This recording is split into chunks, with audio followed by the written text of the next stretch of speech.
أعوذ بالله من الشيطان الرجيم بسم الله الرحمن الرحيم وإذ بوأنا لإبراهيم مكان البيت ألا تشرك بي شيئا وطهر بيتي للطائفين والقائمين والركع السجود وأذن في الناس بالحج يأتوك رجالا وعلى كل ضامر يأتين من كل فج عميق صدق الله مولانا العظيم وصدق وبلغ رسوله النبي الكريم ونحن على ذلك من الشاهدين الشاكرين والحمد لله رب العالمين. സത്യവിശ്വാസികളായ സഹോദരന്മാരെ സഹോദരിമാരെ, അല്ലാഹു സുബ്ഹാനഹു വ തആല അവന്റെ ദീനിന്റെ മാർഗത്തിൽ പണിയെടുക്കുന്ന, ജീവിതം മുഴുവൻ അല്ലാഹുവിന് സമർപ്പിക്കുന്ന, ആ ജീവിതത്തിൽ വിലപ്പെട്ടതെല്ലാം റബ്ബിന്റെ മുന്നിൽ സമ്പൂർണ്ണ സന്തോഷത്തോടെ കാഴ്ചവെക്കുന്ന സത്യവിശ്വാസികളുടെ കൂട്ടത്തിൽ എന്നെയും നിങ്ങളെയും ഉൾപ്പെടുത്തുമാറാകട്ടെ. അത്തരത്തിലുള്ള മുഅ്മിനുകളുടെ കൂട്ടത്തിൽ ഉൾപ്പെടണമെന്ന് ആദ്യമേ എന്നെയും പിന്നീട് നിങ്ങളിൽ ഓരോരുത്തരെയും ഞാൻ വസിയ്യത്ത് ചെയ്യും. നമുക്കറിയാവുന്നതുപോലെ പരിശുദ്ധ ഹജ്ജ് കർമ്മം ലോക മുസ്ലിം സമൂഹം അതിലേക്കുള്ള പുറപ്പെടലില്ല. ലോകത്തിന്റെ നാനാഭാഗങ്ങളിൽ നിന്ന് ലക്ഷക്കണക്കിന് മനുഷ്യര് ഇതിനകം പരിശുദ്ധ ഭൂമിയിൽ മക്കയിലും മദീനയിലുമൊക്കെയായി എത്തിച്ചേർന്നു. പലരും യാത്ര തിരിക്കുന്നു. അള്ളാഹുവിന്റെ മാസങ്ങളുടെ കൂട്ടത്തിൽ ആദരിക്കപ്പെട്ട അവസാന അറബ് മാസങ്ങളിലെ അവസാന മാസമായ ദുൽഹജ്ജ് അതിലേക്ക് പ്രവേശിക്കാനിരിക്കുകയാണ്. അവസാന മാസമാണ് ഹജ്ജ്. ഇസ്ലാം കാര്യങ്ങളിലെ അവസാന കർമ്മമായ ഹജ്ജ്, അവസാന മാസമാണ് ദുൽഹജ്ജ്. അവസാന കർമ്മമായ ഹജ്ജ്, ആ കർമ്മത്തിലാണ് ആ മാസത്തിലാണ് അല്ലാഹു സുബ്ഹാനഹു വ തആല നമുക്ക് നിർബന്ധമാക്കി. തടിയാലും മുതലാലും വഴിയാലും സാധ്യമാകുന്ന മുഴുവൻ വിശ്വാസികളും ജീവിതത്തിൽ ഒരിക്കലെങ്കിലും ആ കർമ്മത്തിലേക്ക് എത്തണം. അതിലൂടെ കടന്നു പോകുമ്പോൾ മാത്രമാണ് വിശ്വാസത്തിന്റെ പൂർണ്ണത സാക്ഷാത്കരിക്കാനാവുക എന്ന് റബ്ബ് സുബ്ഹാനഹു വ തആല നമ്മോട് നിർദ്ദേശിച്ചിരിക്കുന്നു. അത്തരം കഴിവുകളില്ലാത്തവർക്ക് നിർബന്ധമാക്കാതിരുന്നത് മനുഷ്യ സമൂഹത്തിനത് പ്രയാസകരമാകരുത് എന്നതുകൊണ്ട് കൂടിയാണ്. ഹജ്ജ് വിശദമായ പഠനം ആവശ്യപ്പെടുന്ന ഒന്നാണ്. കേവലാർത്ഥത്തിലുള്ള ഒരു കർമ്മത്തിനപ്പുറം എന്താണ് ഹജ്ജ്, എന്താണ് ഹജ്ജിലൂടെ നേടേണ്ടത്, ഒരു ഹാജി എന്ന വിളിക്ക് അല്ലെങ്കിൽ ആ കർമ്മം പൂർത്തിയാക്കുന്ന വിശ്വാസിനികൾക്ക് എന്താണ് അതിനപ്പുറത്തേക്കുള്ളത് എന്ന് മനസ്സിലാക്കാൻ കഴിയുമ്പോൾ മാത്രമാണ് മഖ്ബൂലും മബ്റൂറുമായ ഹജ്ജിലൂടെ കടന്നു പോകാൻ അവർക്ക് സാധ്യമാകും. എല്ലാ കർമ്മങ്ങളും യഥാർത്ഥത്തിൽ ഒരു തിരിച്ചുപോക്കിന് മുമ്പുള്ള ഒരു പോക്കിനെ ഓർമ്മിപ്പിക്കുന്ന ഹജ്ജിലെ കർമ്മങ്ങളെ അലി ശരീഅത്തിന്റെ ഭാഷയിൽ പറഞ്ഞാൽ കേവലാർത്ഥത്തിലുള്ള ഒരു കർമ്മങ്ങൾക്കപ്പുറം അതിന്റെ ആന്തരികമായ തലങ്ങളിലൂടെ സഞ്ചരിക്കാൻ കഴിയുന്ന ഒരു വിശ്വാസിക്ക് മഹ്ശറക്ക് മുമ്പുള്ള ഒരു മഹ്ശറ, വിചാരണയ്ക്ക് മുമ്പുള്ള ഒരു വിചാരണ, അന്ത്യദിനത്തിന് മുമ്പുള്ള ഒരു അന്ത്യദിനം, അള്ളാഹുവിന്റെ മുമ്പിൽ ഒരുമിച്ച് കൂട്ടപ്പെടുന്നതിന്റെ മുമ്പുള്ള ഒരു ഒരുമിച്ച് കൂടൽ യഥാർത്ഥത്തിൽ ആസ്വദിക്കാൻ കഴിയുന്ന ഒന്നാണ് ഹജ്ജ് എന്ന് മഹാന്മാരായ പണ്ഡിതന്മാര് പഠിപ്പിക്കുന്നു. നാളെ മഹ്ശറ നമുക്ക് മുമ്പിൽ സമാഗതമാകും. എന്തായാലും നമ്മൾ അവിടെ പോയി നിൽക്കും. ആ മഹ്ശറയിലേക്ക് കടന്നു പോകുന്നതിന് മുമ്പ്, നാളെ അള്ളാഹുവിലേക്ക് ഉയർത്തെഴുന്നേൽപ്പിക്കപ്പെടുന്നതിന് മുമ്പ് ഒരു മനുഷ്യന്, ഒരു വിശ്വാസിക്ക് അള്ളാഹു ഭൂമിയിലൂടെ തന്നെ അത്തരം ഒരു അനുഭവത്തിലൂടെ കൊണ്ടു നടക്കുന്ന ഒരു യാത്രയാണ് യഥാർത്ഥത്തിൽ ഹജ്ജ് എന്ന് പറയുന്നത്. നമുക്കറിയാവുന്നതുപോലെ ഹജ്ജ് ഒരു ഉത്തരാണ്. 4500 കൊല്ലങ്ങൾക്ക് മുമ്പ് ഇബ്രാഹിം നബി അലൈഹി സ്വലാമിനോട് അള്ളാഹു ആവശ്യപ്പെട്ട ഒരു വിളിയാളത്തിന്റെ ഉത്തരം. കഴിഞ്ഞ പ്രാവശ്യം നമ്മൾ പറഞ്ഞു, ആരും കേട്ടിട്ടില്ലാത്ത, ഒരു ചരിത്രവും രേഖപ്പെടുത്തിയിട്ടില്ലാത്ത, ഒരു മനുഷ്യനും അടയാളപ്പെടുത്തിയിട്ടില്ലാത്ത ആ വിളി പക്ഷെ ഇന്നും ലോകത്തിന്റെ നാനാഭാഗങ്ങളിൽ നിന്ന് ലക്ഷക്കണക്കിന് മനുഷ്യരെ ആ വിളിക്ക് ഉത്തരം നൽകിക്കൊണ്ട് അള്ളാഹുവിലേക്ക് നടന്നെടുത്തുകൊണ്ടിരിക്കുകയാണ്.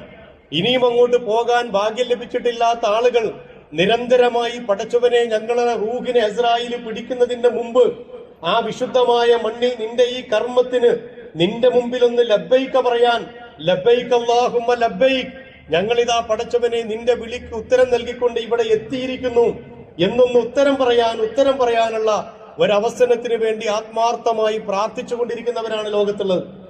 അള്ളാഹുവിന്റെ പരിശുദ്ധ ഖുർആൻ ഞാൻ നേരത്തെ ഓതി കേൾപ്പിച്ച സൂറത്ത് ഹജ്ജിൽ പറഞ്ഞതുപോലെ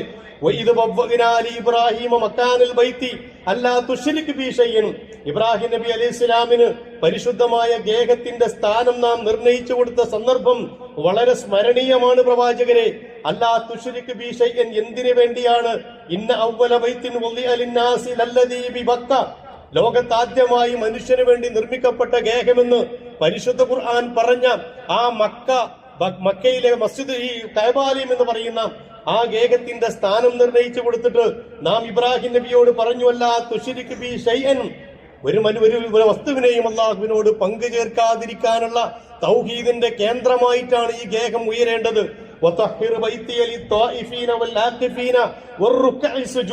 കാലങ്ങളിലൂടെ, നാഗരികതകളിലൂടെ, യുഗാന്തരങ്ങളിലൂടെ ഈ ഭൂമിയിലേക്ക് വരാനിരിക്കുന്ന മനുഷ്യ സഞ്ചയത്തിന് വേണ്ടി ഇത് ശുദ്ധീകരിച്ചു വെക്കണം. ഇവിടെ വരും മനുഷ്യർ. ഇബ്രാഹിം നബിയെ നിങ്ങൾ വിളിക്കുക. വിളി കേൾക്കുന്നത് ആര് എന്നത് നിങ്ങളുടെ വിഷയമല്ല. വിളിക്കാൻ പറഞ്ഞത് നിങ്ങളുടെ രക്ഷിതാവാണെങ്കിൽ നിങ്ങൾ വിളിക്കുക. അവിടെ വരും.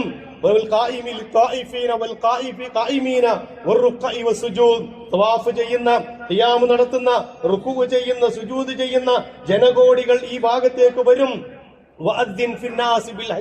അതുകൊണ്ട് ഹജ്ജിന് വേണ്ടി താങ്കൾ അവരെ വിളിക്കുക.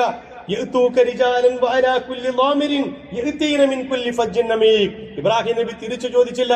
അസ്ലിം, പൂർണ്ണമായി റബ്ബിന്റെ മുമ്പിൽ സർവസ്വവും സമർപ്പിച്ച ഇബ്രാഹിം നബി അലൈഹി ഇസ്ലാമിന് ഒരു സന്ദേഹവും ഉണ്ടായിരുന്നില്ല, ഒരു സംശയവും ഉണ്ടായിരുന്നില്ല. റബ്ബേ, എന്റെ ഈ വിളി പാഴ്വിളിയല്ലേ?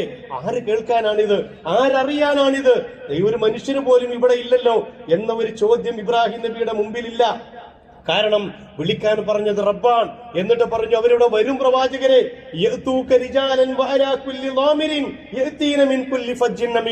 മലമ്പാതകൾ ചവിട്ടിക്കടന്ന്, പാറക്കെട്ടുകൾ, അതിദുർഘടമായ വഴികൾ താണ്ടി, ഒട്ടകപ്പുറത്തും കുതിരപ്പുറത്തും വലിയ വലിയ വാഹനങ്ങളിലുമൊക്കെയായി അവരിവിടെ വരും പ്രവാചകരെ. ആ ചോദ്യത്തിന്റെ, ആ വിളിയുടെ ഉത്തരമായി ലോകത്തിന്റെ നാനാഭാഗങ്ങളിൽ നിന്ന് മനുഷ്യരവിടെ എത്തിക്കൊണ്ടിരിക്കുകയാണ്. ഖിയാമത്ത് നാൾ വരെ അള്ളാഹുവിന്റെ തീരുമാനപ്രകാരം അത് നടന്നുകൊണ്ടിരിക്കും എന്നത് പടച്ചവന്റെ തീരുമാനമാണ്. അല്ലാഹു സുബ്ഹാനഹു വ തആല ലോകത്തെ ആദ്യമായി മനുഷ്യന് വേണ്ടി വെച്ച ഒരു ഗേഹം എന്ന് പറയുന്നത് കഅബാലയമാണ്. പലപ്പോഴും നമ്മൾ പറഞ്ഞിട്ടുള്ളത് പോലെ ആദം നബി അലൈഹി സ്വലാമിന്റെ കാലം മുതൽ നിലവിലുള്ള ആ ഒരു സംവിധാനത്തെ, കഅബാലയത്തെ, ഇബ്രാഹിം നബി അലൈഹി സ്വലാമും പുത്രനായ ഇസ്മായിൽ നബി അലൈഹി സ്വലാമും കൂടി വീണ്ടും പുനർനിർമ്മിക്കുന്നതാണ് പരിശുദ്ധ ഖുർആൻ ഇവിടെ അടയാളപ്പെടുത്തുന്ന ആ സംഗതി. അതിലേക്കുള്ള ഉത്തരം നൽകിക്കൊണ്ട് ലബ്ബൈക അല്ലാഹുമ്മ ലബ്ബൈക് ലബ്ബൈക ലാ ശരീക ലക ലബ്ബൈക് ഇന്നൽ ഹംദ വന്നിഅമത ലക വൽ മുൽക് ലാ ശരീക ലക. പടച്ചവനെ, ഞങ്ങൾ ഇതാ എത്തിയിട്ടുണ്ട് നിന്റെ പ്രവാചകന്റെ വിളിക്ക് ഉത്തരം നൽകിക്കൊണ്ട്, നിന്റെ വിളിക്ക് ഉത്തരം നൽകിക്കൊണ്ട്, നിന്നിൽ പങ്കു ചേർക്കാത്ത ഒരു തൗഹീദിന്റെ പ്രഖ്യാപനത്തിന്റെ ഭാഗമായി ഹംദും നിഅമത്തും നിനക്ക് സമർപ്പിക്കാൻ നിന്റെ തൗഹീദിന്റെ പ്രഖ്യാപനമായി റബ്ബേ ഞങ്ങൾ ഇതാ ലബ്ബൈക അല്ലാഹുമ്മ ലബ്ബൈക്. എന്നാലോചിച്ച് നോക്ക്, കോടാനുകോടി മനുഷ്യര് ഓരോ വർഷവും ലക്ഷക്കണക്കിന് മനുഷ്യർ ഇതിങ്ങനെ ആവർത്തിച്ചു കൊണ്ടിരിക്കുകയാണ് ഇസ്ലാമിന്റെ തൗഹീദിന്റെ പ്രഖ്യാപനം. ഇബ്രാഹിം നബി അലൈഹി സ്വലാം ഒരു വിഗ്രഹമായി മാറിയില്ല.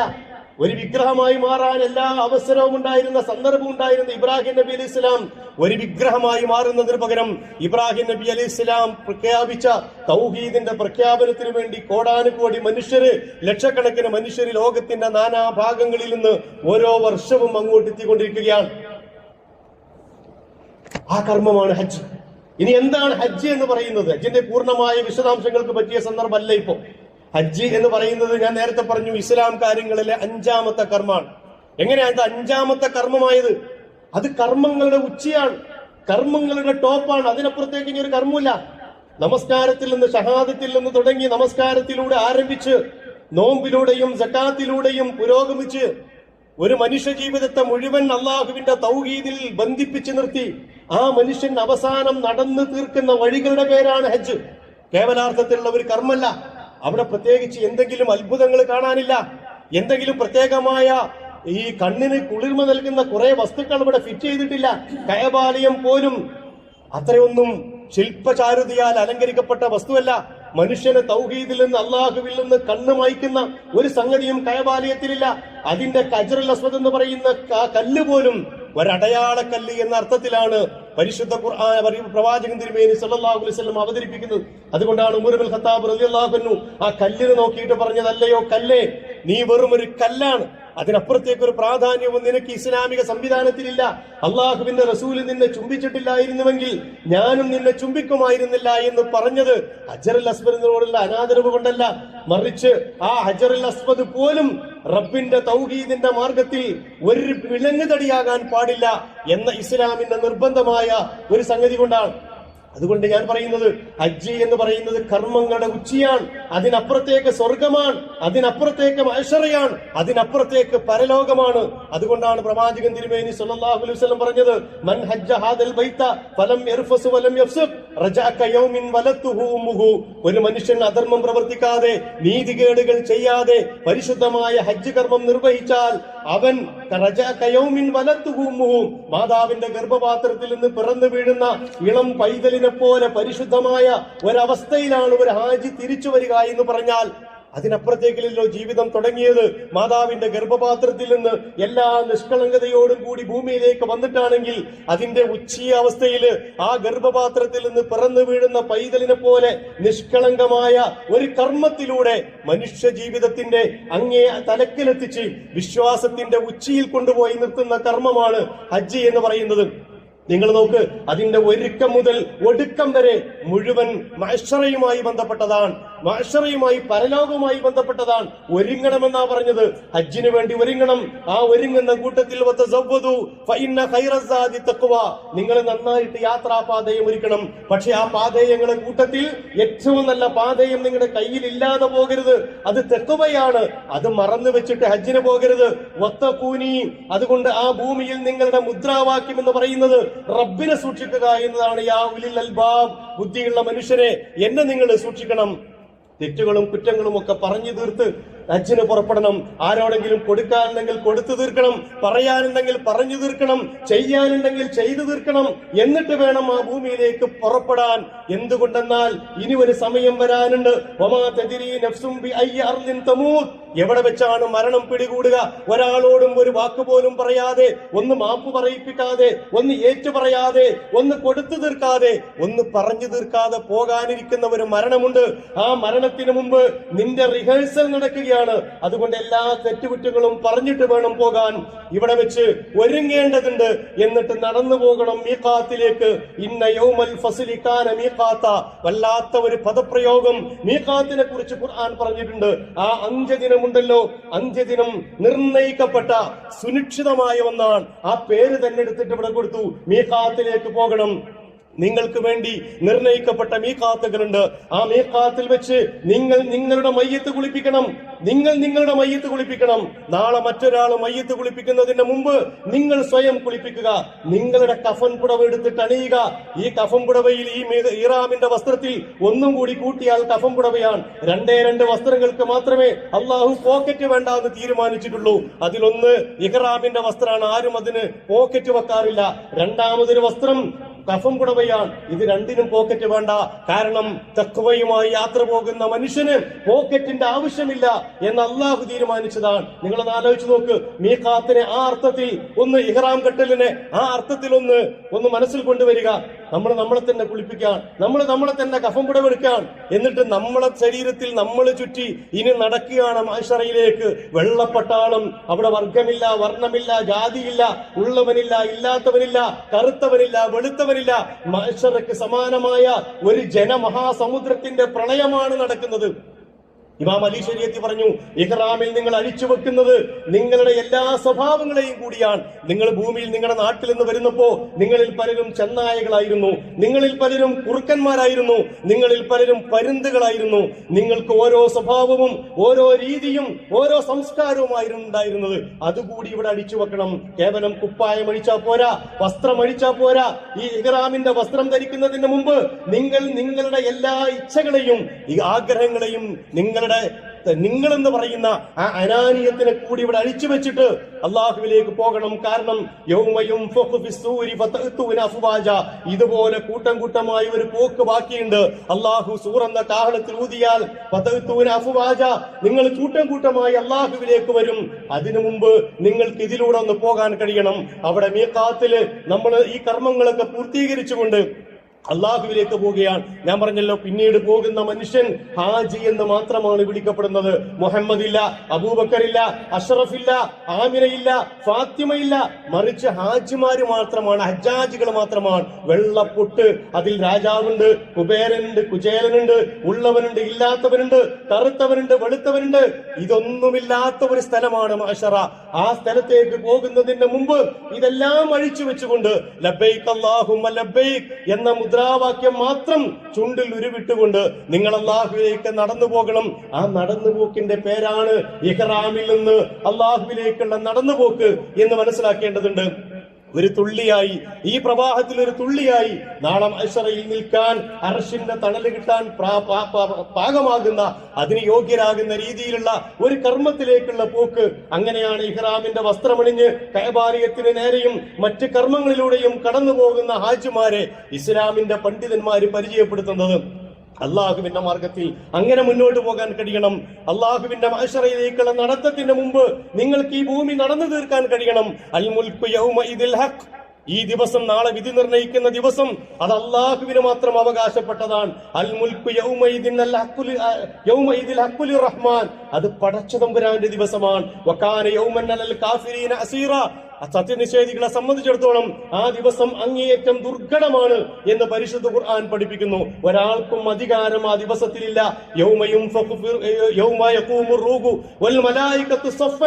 അള്ളാഹുവിന്റെ മലക്കുകളും ജിബ്രീലും അണിയണിയായി നിൽക്കുന്ന സമയം.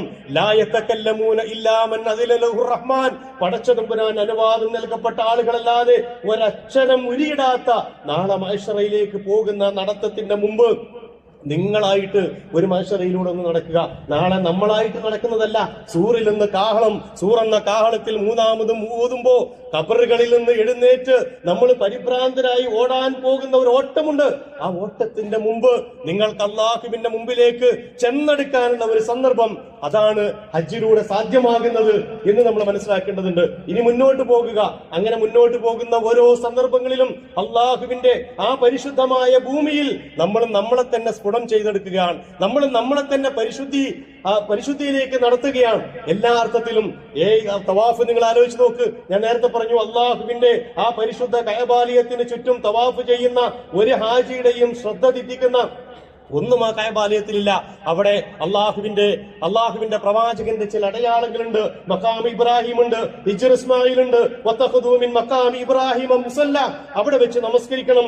മഖാം ഇബ്രാഹിമിൽ നിങ്ങൾ നിങ്ങളുടെ നെറ്റിത്തടം വെക്കണം. ഹിജ്ർ ഇസ്മായിലിൽ നിങ്ങളുടെ പ്രാർത്ഥനാനിർഭരമായ കണ്ണുകൾ ഉണ്ടാകണം. കാരണം അതൊക്കെ അടയാളങ്ങളാണ്. അള്ളാഹുവിന്റെ ഭൂമിയിൽ നിങ്ങൾക്ക് മുമ്പേ തൗഹീദിന്റെ മാർഗത്തിൽ കടന്നുപോയ മനുഷ്യര് വെച്ച കാൽപ്പാടുകളാണത്, അവരുടെ വിയർപ്പ് തുള്ളികളാണത്, അവരുടെ അടയാളങ്ങളാണത്.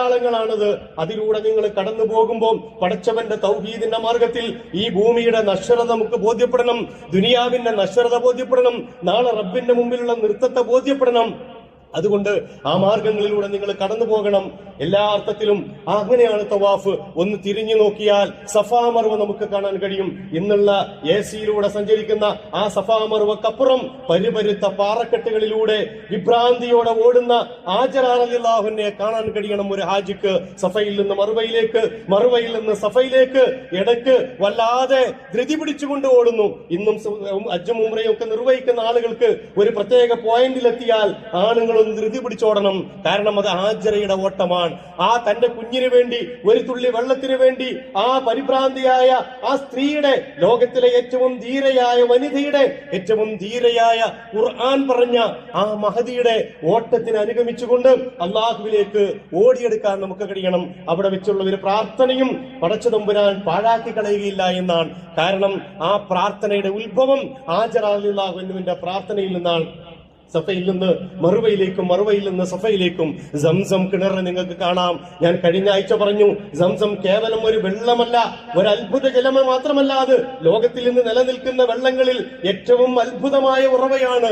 എല്ലാ ശാസ്ത്രജ്ഞന്മാരുടെയും പഠനത്തിൽ സംസം എന്ന് പറയുന്നത്. പക്ഷേ നാം സംസമിനെ അടയാളപ്പെടുത്തുന്നത് കേവലം അത്ഭുതകരമായ ഒരു ജലം മാത്രമായല്ല, വിശ്വാസികളുടെ മുന്നിൽ, അള്ളാഹുവിന്റെ മുമ്പിൽ സർവസ്വവും സമർപ്പിക്കുന്ന അവന്റെ വിശ്വാസികൾക്ക് മുമ്പിൽ പൊട്ടിയൊഴുകുന്ന ഉറവയാണ് സംസം. ലോകത്തിന്റെ നാനാഭാഗങ്ങളിൽ ഇനിയും ആ സംസമുകൾ അത് വെള്ളത്തിന്റെ രൂപത്തിലും മറ്റെല്ലാ സഹായത്തിന്റെ രൂപത്തിലും അള്ളാഹുവിങ്കിൽ നിന്ന് ലഭിച്ചുകൊണ്ടിരിക്കും. ലോകത്തിന്റെ നാനാഭാഗങ്ങളിൽ നമ്മൾ അതിന് സാക്ഷികളാണ്. വലിയ വലിയ സംവിധാനങ്ങളെ, വലിയ വലിയ ദുഷ്ടക്തികളെ, പിശാചിന്റെ കൂട്ടാളികളെ വളരെ നൈമിഷികമായ ശക്തി കൊണ്ട്, വളരെ ചെറിയ ശക്തി കൊണ്ട് അള്ളാഹുവിന്റെ പടയാളികൾ ലോകത്തിന്നും അവരെ തോൽപ്പിക്കുന്നുണ്ടെങ്കിൽ, പിടിച്ചു നിൽക്കുന്നുണ്ടെങ്കിൽ, ആ പിടിച്ചു നിൽക്കലില് അവർക്ക് കിട്ടുന്ന തെളിനീരിന്റെ പേരാണ് സംസം. കേവലാർത്ഥത്തിലുള്ള ഒരു ജലമല്ലാതെ ആ സംസം കോരി കുടിക്കുമ്പോ, നമ്മളത് വായിലേക്ക് ഇറക്കുമ്പോ അല്ലെങ്കിൽ വയറ്റിലേക്ക് ഇറക്കുമ്പോ നമുക്ക് തെളിഞ്ഞു വരേണ്ടതുണ്ട്.